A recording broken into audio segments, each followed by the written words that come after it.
سرت مثل این دود میکنه. اگه بفهمی این ژیلت ها چه بلایی سر پوستت میاره.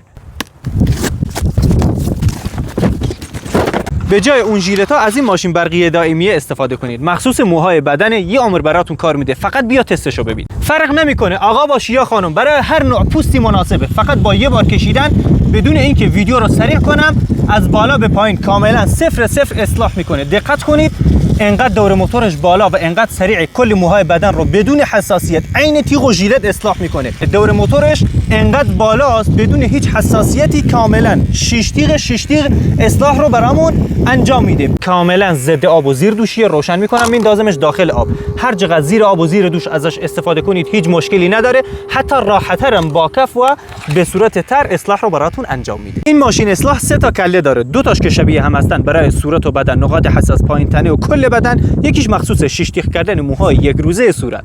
2 ساعت به شارژ میزنی 90 دقیقه بهت کار میده. 2 ماه یه دفعه به شارژش میزنی. تیغش انقدر نرم اصلاح میکنه که هیچ مشکلی برای پوست و نقاط حساس نداره. دیجیتالیه، با تایپ سی شارژ میشه. شفت دستگاه کاملا فلزه، هیچ موقع ساییده نمیشه. جنس بدنش بسیار با کیفیته که شکسته نمیشه. برای قیمت این ماشین 3 کاره عدد 3 رو برام کامنت کن. ثانیه قیمتش دایرکتته.